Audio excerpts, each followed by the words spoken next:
Good morning, children. So today we are in lecture number 6 of chapter 2.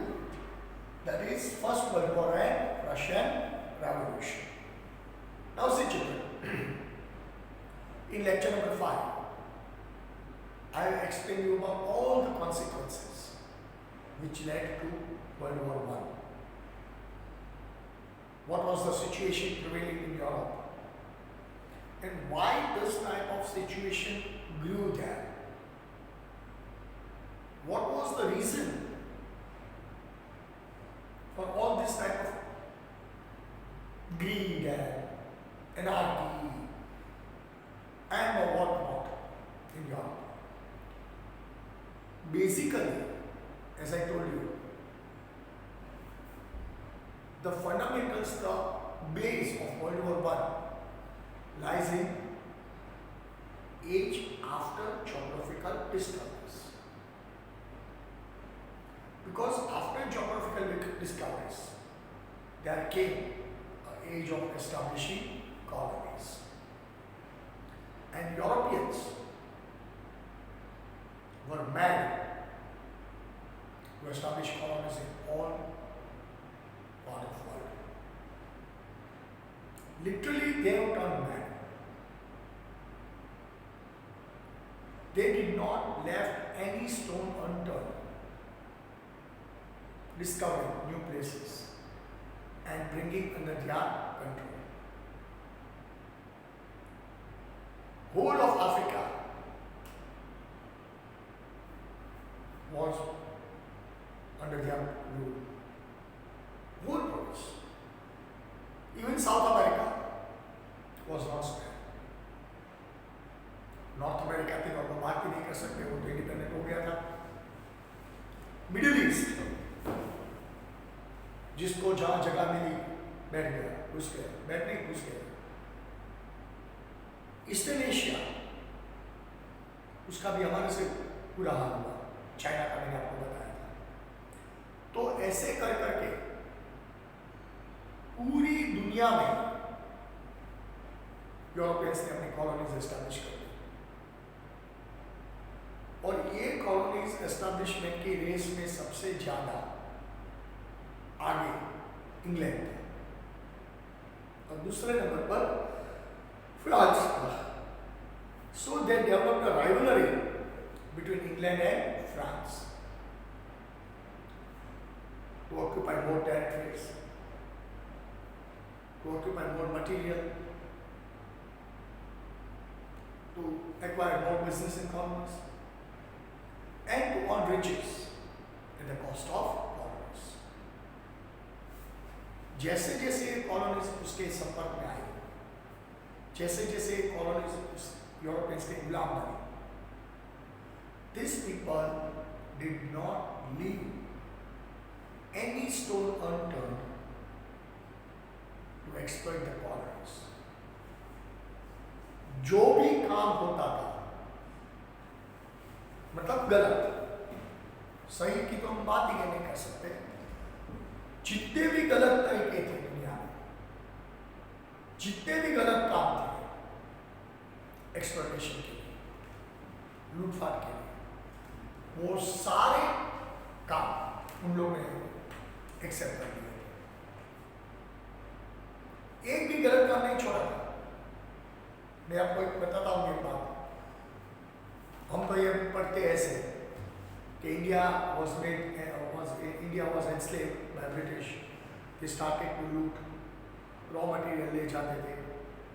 कई अत्याचार हिंदुस्तान में होता था. राजे महाराजे के खजाने खाली हो गए थे. मैंने आपको फर्स्ट लेसन में बताया था, policy of annexation, policy of subsidy system and all this things. And lastly it was called द्विमुखी शासन. Dvimukhi Shashan means income was to be generated by British. Income was taken away by British. And the responsibility for welfare for the subjects was given to king. So day by day British became richer and richer. King became poorer and poorer. क्योंकि income बंद हो गई थी. तो ये हमारे भारत में था। चाइना की हालत हमसे खराब थी क्योंकि 9 यूरोपियन कंट्रीज उधर घुस गए थे, क्योंकि इंग्लैंड ने ओपियम वॉर में चाइना को हराया था। चाइना की वीकनेस एक्सपोज हो गई थी।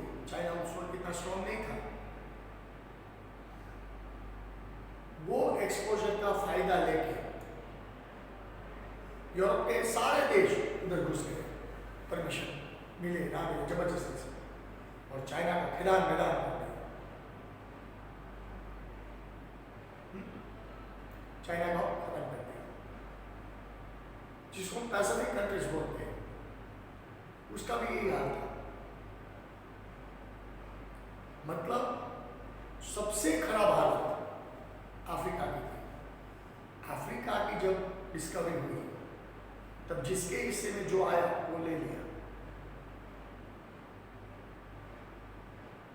उसके बाद वो रीजन पे उसने कब्जा जमाया, और अफ्रीका में क्या था? Black people, negroes. And as you know children, black people are physically sturdy, hard working, so they can be utilized for manual work. उस वक्त यूरोप और अमेरिका भी आहिस्ता आहिस्ता आगे बढ़ने लगा था। बेसिकली अमेरिकन प्रजा यूरोप की नहीं थी ना, ब्रिटिश और फ्रेंच और स्पेनिश लोग थे। उसका डीएनए एक ही था, वो भी कोई अच्छे नहीं थे। अमेरिका इतना बड़ा कॉन्टिनेंट था, ह्यूज कॉन्टिनेंट, और इतने मिनरल रिसोर्सेज थे, नेचुरल वेल्थ थे, और पूरा अमेरिका व्हाइट लोगों के हाथ में था। और आपको मालूम है 17, 18 सेंचुरी, 19 सेंचुरी तक जब व्हाइट लोगों ने पूरी दुनिया पे हुकूमत जमाई, तब वो लोग अपने आप को भगवान समझते थे। They are born to rule the world. पूरी दुनिया में व्हाइट लोगों की हुकूमत चाहिए।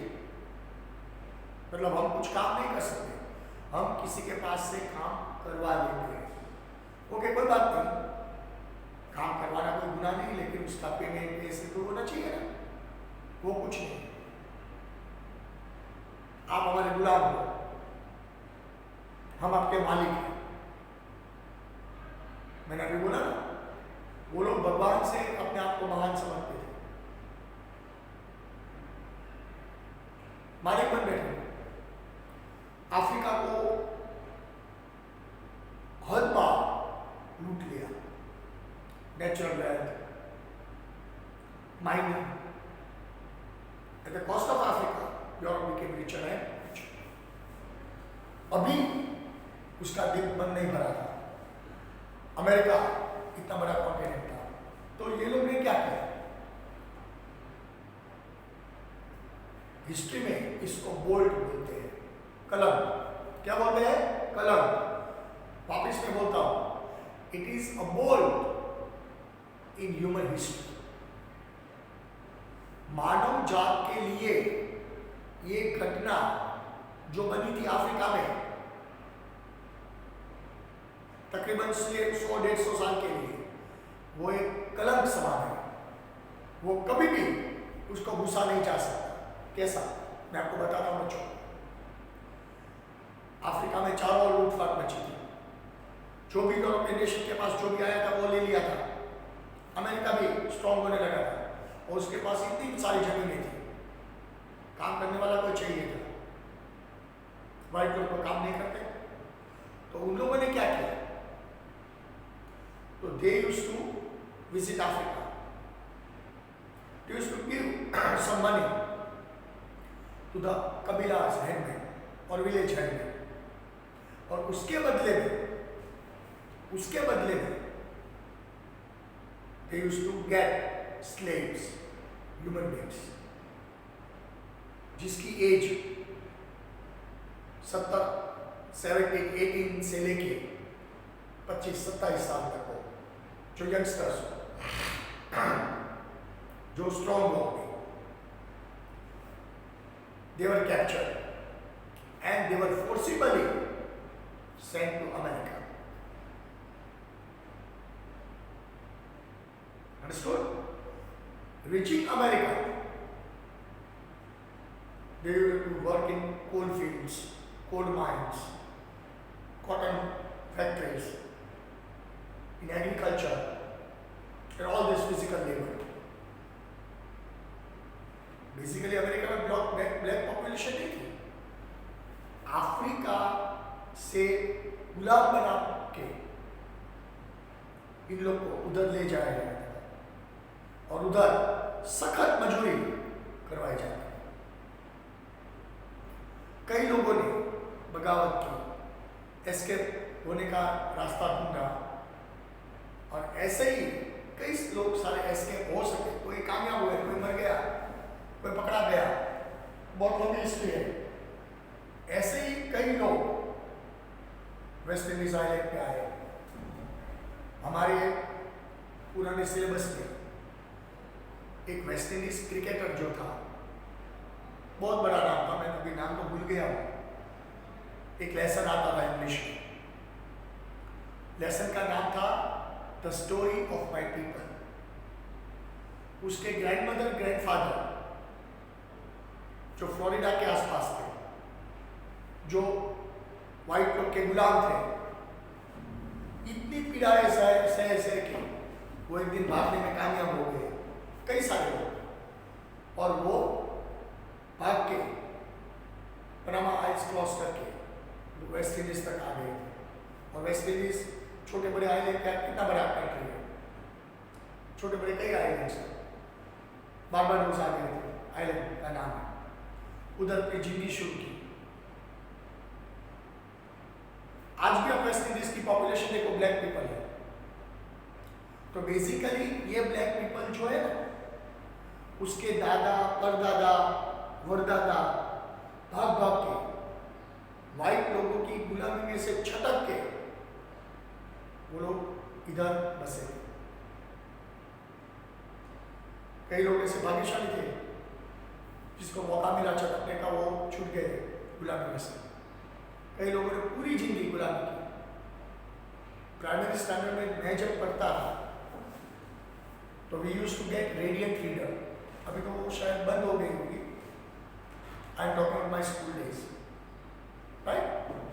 Radiant reader, I remember my English teacher was Mrs Violet. She used to teach very nice English, very nice historical form. जैसे अभी मैं आपको कैसे समझाता हूँ, ये हुआ है, पूरा लेसन दिमाग में घुस जाता है। She used to teach. हम लोग जब 5th में पढ़ते थे तो 5th में हमारे को एक लेसन आता था, still I remember at this age, Uncle Tom's Cabin. आप शायद अभी तो बच्चे लोग आप घर पे हो, शायद नेट पे भी ढूंढना। मैं आपको नाम बोलता हूँ वापिस, uncle Tom's cabin, a lesson from radiant reader, English text, part 1, part 2। बहुत बढ़िया इमोशनल लेसन है, सेंटिमेंटल लेसन है। अंकल टॉम नामक जो ब्लैक इंसान है, उसको अफ्रीका से पकड़ के कोई गोरे मालिक ने खरीद लिया था और उसको शिप में अमेरिका ले जाया गया था। बराबर? मालिक की शिप थी और मालिक की छोटी बेटी Eva, I still remember the whole lesson, it was very beautiful lesson. Let me share with you children, अगर मौका मिला तो थोड़ी ये बात कर लेते हैं। तो ये जो शिप अफ्रीका से अमेरिका जा रही थी, उस वक्त तो लकड़े के जहाज थे, बड़ी शिप नहीं थी। तो ये जो शिप उधर जा रही थी, उसमें अंकल टॉम जैसे कई ब्लैक निग्रोस को अफ्रीका से खरीदा गया था। और उसी शिप में मालिक की छोटी बेटी थी, तकरीबन 5 साल, 7, 8, 10 साल की, जिसका नाम था ईवा। बहुत नटखट लड़की थी, पूरा दिन शिप में उछल कूद करना, ऐसे खेलना कूदना। और ये जो गुलाम थे शिप में भी, वो लोग आज़ाद नहीं थे, शिप पे भी उसको हथकड़ियाँ लगाई जाती थी, पग में बेड़ियाँ डाली जाती थी ताकि वो भाग ना सके, ऐसे उसको रखा जाता था। कई कोई उधर बैठता था, कोई उधर बैठता था, कोई उधर बैठता, कोई ऐसे अपने यादों में खो जाता था, क्योंकि उसको मालूम था सबको कि आगे जाके क्या होने वाला है। कोई अपने परिवार को याद कर रहा, कोई अपने बीवी बच्चे को याद कर रहा होता, कोई अपने माँ बाप को याद कर रहा होता। ऐसे अंकल टॉम का जो कैरेक्टर था वो रोज शिप के डेक के पे शाम को आते और एक जगह बैठ जाते। ईवा रोज खेलती कूदती लड़की रोज उसके पास आती थी, बैठती थी, उसके बाद उससे बातें करती थी, बता उसमें से उसकी दोस्ती हुई दोनों की। ईवा अपनी मासूम लैंग्वेज में पूछती थी, आपका नाम क्या है, आप कहाँ से आए हो, आपके घर में कौन कौन है। अंकल टॉम सब जवाब देते। राइट। एक दिन ईवा ने पूछा कि आप कहाँ जा रहे हो। अंकल टॉम ने जवाब दिया कि बेटा मालूम नहीं मैं कहाँ जा रहा हूँ। शी वाज सरप्राइज कि आपको मालूम नहीं आप कहाँ जा रहे हो। फिर अंकल टॉम ने बताया कि मैं कहाँ जा रहा हूँ मेरे को मालूम नहीं है, क्योंकि मैं गुलाम हूँ। मेरे को एक मालिक ने बेच दिया और दूसरे मालिक ने खरीद लिया। अभी मेरे मालिक जो आपके पापा है मेरे को खरीदा है, मेरा दाम चुकाया है। कभी इंसान का कभी दाम चुकाया जाता है, लेकिन अफ्रीका में ये सत्य घटना है। नहीं, ये चीज तकरीबन 200 साल तक चली थी, ह्यूमन ट्रेड, स्लेव ट्रेड। तो अभी जहाँ ईश्वर ले जाएंगे, भगवान ले जाएंगे, उधर मैं जाऊंगा और जो मालिक बोलेंगे वो काम करूंगा। अच्छा, उधर आपके मालिक आपको कौन सा काम करवाएंगे मालूम नहीं। कोई फिजिकल वर्क होगा, शायद खेती बाड़ी वर्क करनी पड़े, शायद कोल माइनिंग में काम करना पड़े। अमेरिका में कोल बहुत प्रोड्यूस होता है। शायद आयरन फील्ड में काम करना पड़े, कुछ भी। ऐसे समय बीतता गया। एक दिन युवा खड़ी होती हुई डेक पे और अचानक मस्ती में वो पानी में गिर जाती है। सब घबरा जाते हैं। मालिक दौड़ते हुए आता है, मेरी बच्ची को बचाओ से। शिप चली जाती है ओशन में। अंकल टॉम बिना सोचे समझे, अपने हाथ में जंजीरें होती है, बेड़ियां होती है, वो लकीली उस दिन उसके पैर में नहीं थी, वो फ्री थे, क्योंकि मालिक को विश्वास था कि ये भागने वाला मेरी बच्ची के साथ उसकी दोस्ती हो गई है और वो शांत प्रकृति का इंसान है। तो इसीलिए डरने की कोई बात नहीं है। तो ठीक वैसी तरह अंकल टॉम पानी में कूद गए, स्विमिंग करके ईवा को बचा लिया और वापस बोट पे ले आए। मालिक बहुत खुश हुए क्योंकि उसकी बच्ची की जान बचाई थी और उसको गुलामी में से मुक्त कर दिया, उसको वापस अपने घर जाने की परमिशन दी। तो ये तो एक स्टोरी थी, अंकल टॉम की एक स्टोरी थी। And every story has a happy ending, you know children. मैंने ये छोटी सी स्टोरी आपको क्यों सुनाई? क्योंकि 200 साल में यूरोपियंस ने ऐसे लाखों अंकल टॉम को अपना गुलाम बनाया था। चंद पैसे की लालच में उन लोग को पशु से भी बदतर काम करवाया था। है समझ? आज हम जिस अमेरिका की ब्लैक पॉपुलेशन जो देखते हैं, बेसिकली अमेरिका की ब्लैक पॉपुलेशन है ही नहीं। आज निग्रोस जो हम देखते हैं, अफ्रीकन्स देखते हैं, वो लोग माइग्रेट होके नहीं आए। है समझ में? यूएस में वो लोग माइग्रेट होके नहीं आए। हाँ, शायद आए होंगे 5-10%, लेकिन उसके जो फोर फादर्स थे उसको गुलाम बना के अफ्रीका से अमेरिका लाया गया था। राइट? कोई हक हिस्सा नहीं था, बस पशु से बदतर जिंदगी थी, उसको कोई सिविल राइट्स नहीं था। फिर 19th सेंचुरी में सिविल राइट्स का जमाना आया, वो लोग थोड़े अंडरस्टैंड होने लगे, एजुकेशन आने लगा, they started to fight for their rights. आपने अमेरिकन प्रेसिडेंट अब्राहम लिंकन के बारे में भी सुना होगा।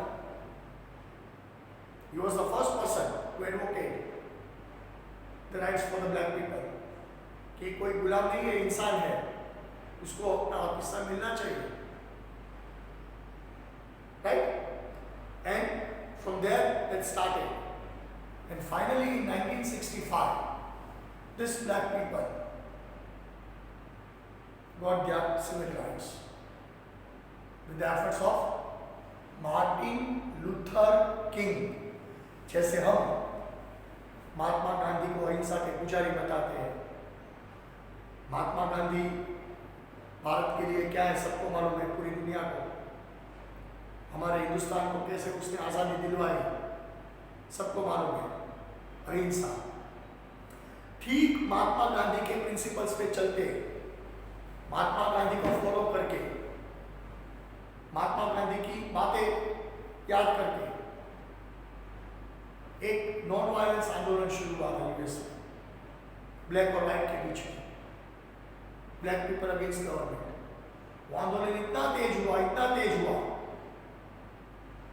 आगे जाके व्हाइट गवर्नमेंट को झुकना पड़ा और उनको सिविल राइट्स देने पड़े, राइट्स ऑफ इक्वालिटी। और ये करने वाला था मार्टिन लूथर किंग। आज भी हम अमेरिकन हिस्ट्री ढूंढो, Martin Luther king is called American Gandhi. जैसे हमारे भारत में महात्मा गांधी थे, ठीक उसी तरह यूएस को ब्लैक लोगों के राइट्स दिलवाया था मार्टिन लूथर किंग। ऐसे तो कई सारी स्टोरीज है, 10th स्टैंडर्ड में भी आप पढ़ोगे एक lesson, right, the freedom of Africa, Nelson Mandela का लेसन, बहुत बढ़िया लेसन है, इंग्लिश में आता है ना अभी नए सिलेबस में, बहुत बढ़िया lesson. How they have suffered, what agony they have suffered for 300 years, from which time they have passed.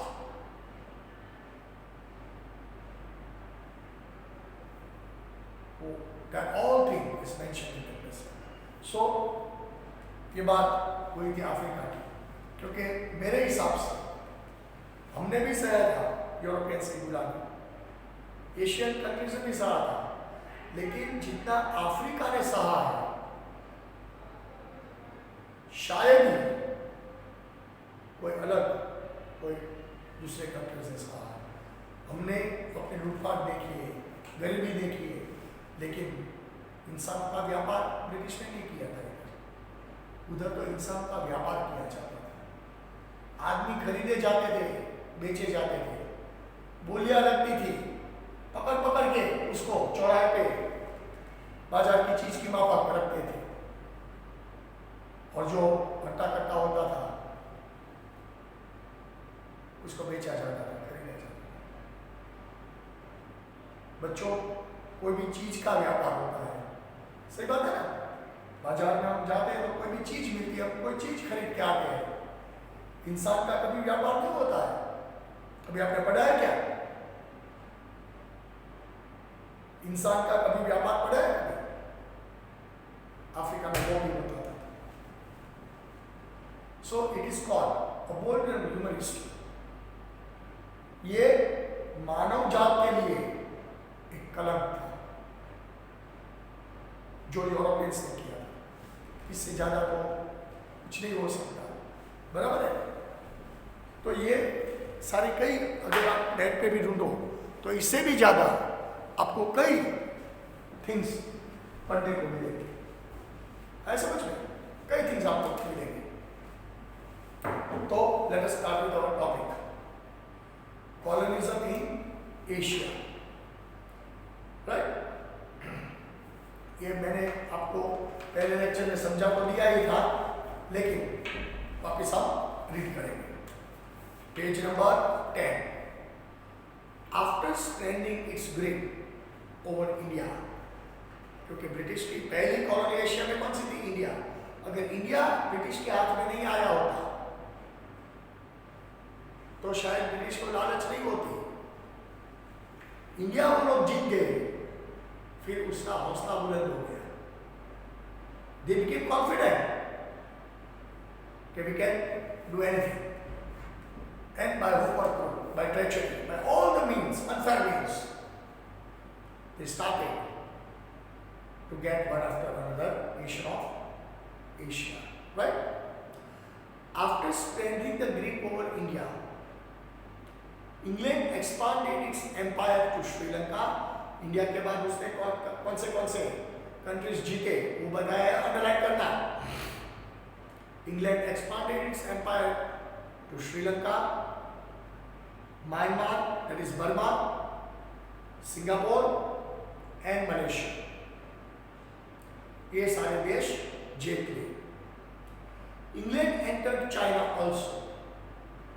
मैंने बताया ना, चाइनीज अथॉरिटी के पास से ट्रेड के लिए परमिशन लिया। चाइनीज अथॉरिटी ने आप बोला कि मैं चलो 3-4 पोर्ट्स आप खोल दो, आप उधर से व्यापार धंधा करो, फायदा होगा। लेकिन व्यापार की आड़ में ब्रिटिश ने अफीम का धंधा शुरू किया। ऐसा समझ में, अफीम का धंधा शुरू किया।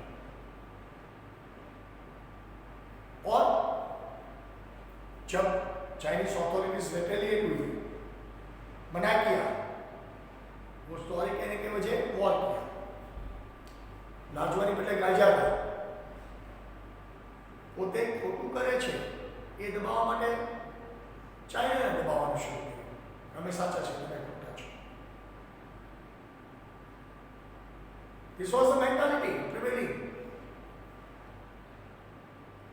Understood? See, England entered China also, but due to opium trade between England and China, there was war between England and China. Chinese authority ने क्लियर कट मना कर दिया कि भैया व्यापार की परमिशन दी है, आपको ये सब चीजें बेचने की परमिशन नहीं दी है। सॉरी बोलने के बजाय उन्होंने वॉर डिक्लेयर किया कि आप हमको मना कैसे कर सकते हो, हमको मना कैसे कर सकते हो आप। In 1839 to 1840 to 3 years, which is called opium war in history. इसको ओपियम वॉर बोला जाता है। China lost this war and thereby lost 5 of its ports to England. जो 5 पोर्ट पे काम करने का परमिशन दिया था वो परमानेंटली इंग्लैंड ने रख लिया as a part of war, trophy of war. Understood? Where England could carry their trade and thus expanded their empire. अभी इंग्लैंड बाहोश हो गया था, कोई डर नहीं था, खुल्लम खुला। पहले जो चोरी छुपी होता था अब खुल्लम खुला होता था, right. Taking advantage of China's weakness, Japan, Russia, Germany, France, Belgium and America also acquired trade and political rights from China. Other European Nations को मालूम पड़ा कि चाइना तो वीक है, चलो घुस जाओ, जो भी मिले बांट लेंगे, लूट लेंगे। सारे यूरोपियंस, अमेरिका, जापान भी उधर घुस गया, रशिया भी उधर घुस गया और चाइना को मैदान मैदान कर दिया। हमारे देश में तो सिर्फ ब्रिटिश की हुकूमत थी, चाइना में तो 9 देश की हुकूमत आ गई थी। कहाँ कौन सा कायदा है, कौन कहाँ लूटपाट करता है, मालूम ही नहीं था। अब सोचो चाइनीज लोगों पे क्या बीती होगी। 9 देश लूटपाट करने आ गए थे। एक रोटी डालते तो कुत्ते कैसे नोच लेते हैं, ठीक इसी तरह इन लोगों ने चाइना को लॉन्च किया था, a pack of wild dogs. मैंने कल आपको बताया था ना, नेशनल ज्योग्राफी में कभी देख लेना वाइल्ड डॉग्स कैसे शिकार करते हैं। It was nothing more than a pack of wild dogs. समझ में? Enormous oil reserves in the desert region of Western Asia attracted Europeans to establish colonies there. China का खात्मा बोला कि उन लोगों ने नजर की वेस्टर्न एशिया में। कोल की वजह अभी मिनरल ऑयल से इंडस्ट्री शुरू हुई थी। Mineral oil was a driving force of industries at that time. उसको ब्लैक गोल्ड बोला जाता था। और जब मिडिल ईस्ट में इन लोग को मालूम पड़ा कि इधर बहुत सारा मिनरल ऑयल दबा है, तो उसका कंट्रोल लेने के लिए मिडिल ईस्ट के जो पछात कंट्रीज थे उसको मदद करना शुरू किया। अरे भैया, मदद कुछ नहीं थी, अपना पॉलिटिकल एस्टैब्लिशमेंट करना था। मदद के बारे में वो कर सकते हैं। और ये जो सारे चाइना में घुस गए थे, वो सब कुत्ते की तरह भाग के मिडिल ईस्ट में आए। इसको इसने मदद की, इसको इसने मदद, और पूरा मिडिल ईस्ट में माहौल बिगड़ गया। आज है समझ में? Enormous oil reserves in the desert region of Western Asia attracted the Europeans to establish colonies there. कौन कौन कहाँ है? अंडरलाइन करना। England, Germany, Russia and America established oil companies in Iraq, Iran, Kuwait, Saudi and Bahrain. बराबर है? And made efforts to take care of their own interest. ये सारे देश को मदद के नाम से पूरा देश निकल गए थे। रशिया को इराक ने मदद की थी, सऊदी को अमेरिका ने मदद की थी। मदद का तो नाम था, अपना फायदा था। Now colonialism in Africa. The Dutch established its first colony at the end of 15th century in South Africa. South Africa तो लंबी स्टोरी मैंने सुनाई आपको। सबसे पहले Africa, northern part of Africa में सबसे पहले लोग आए थे Dutch, Denmark, Dutch sorry Holland, 15th century. वो लोग लूटपाट करने लगे। इसका फायदा देकर अदर यूरोपियन नेशंस आ गए, देखना कैसा क्या हुआ। After that England and France established their colonies in Cape and Algeria in North Africa. North से शुरू हुआ था, केप टाउन तक पहुंच गए थे Aahista Aahista respected. The vast province of Africa seemed quite suitable for acquiring नहीं, looting। ये बात, ये शब्द गलत है, लूट होना चाहिए। looting raw material and selling ready-made products post industrial revolution। वो भी मैंने आपको समझाया था। बड़े बड़े कारखाने लग चुके थे, दिन रात ये कारखाने प्रोडक्शन करते थे, तो ये प्रोड्यूस जो किया गया माल था वो डिस्पैच तो करना पड़ता है, बाजार में बेचना तो पड़ता है ना। So there was a need of establishing colonies, right, ताकि सस्ता रॉ मटेरियल मिले और हमारा माल सामान डिस्पोज कर सके, right. Industrial revolution, because of which European nation competed to establish colonies. Under the competition जमी थी। King Leopold of Belgium seized the vast province of Congo and established his rule. Congo को Belgium ने conquer किया, king Leopold ने, और Congo जीत के अपने कब्जे में ले लिए, ताकि कॉन्गो की जो भी नेचुरल वेल्थ होती है वो बेल्जियम को फायदा दे। England establishes colonies in Egypt. इसका देखें, इंग्लैंड इजिप्ट में पहुंच गया, इजिप्ट को गुलाम बनाया। सब provinces of east Africa and south Africa, 4 जगह पे इंग्लैंड पहुंच गया। France established It covers Indonesia, Morocco and Western African province. France के हिस्से में जो आया वो उसने लूट लिया। 3 जगह थी, टूनेशिया को लूटा, मोरक्को को अपना गुलाम बनाया और वेस्टर्न अफ्रीका के प्रोविंसेस छोटे बड़े।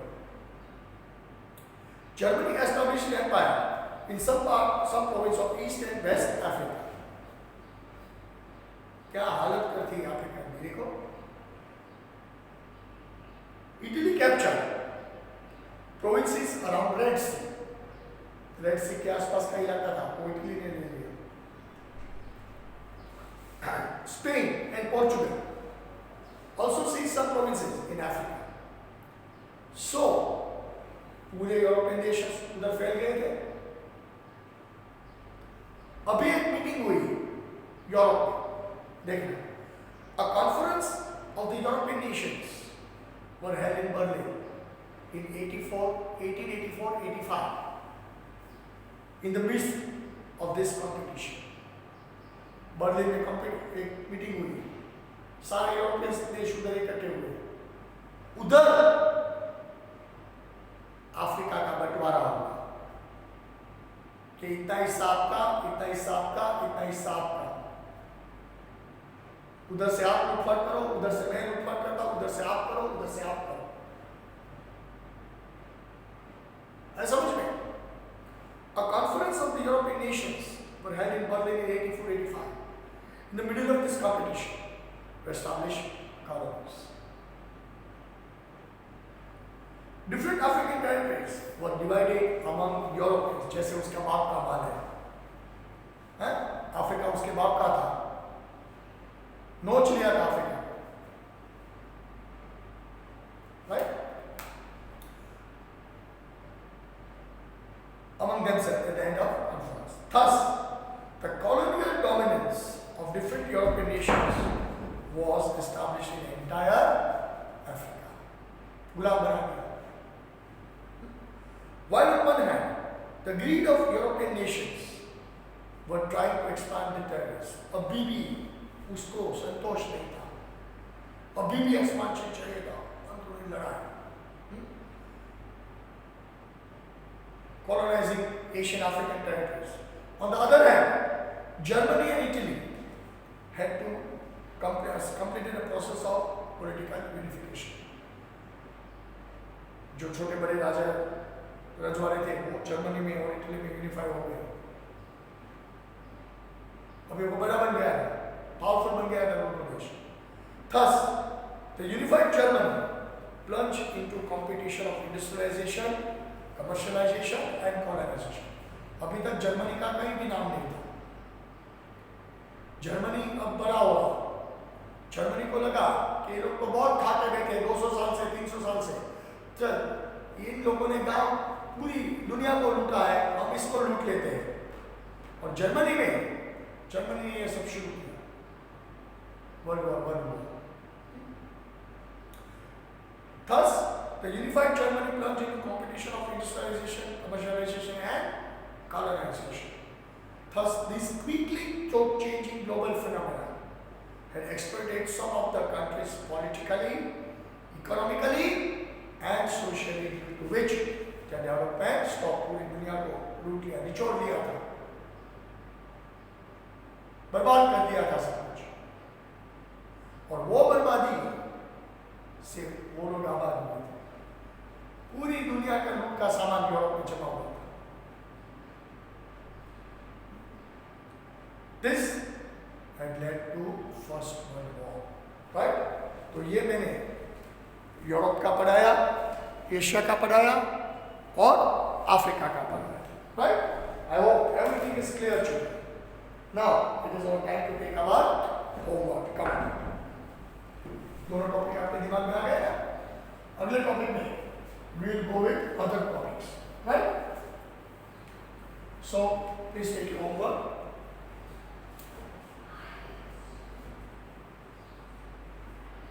Question number 1.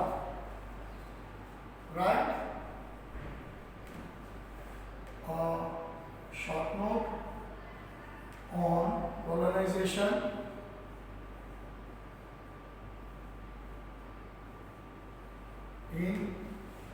एशिया। बराबर। Question 2,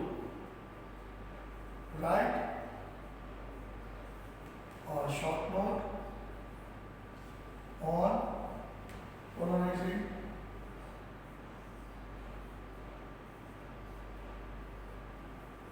in Africa. Right? So these are the two short notes which you are supposed to do in homework.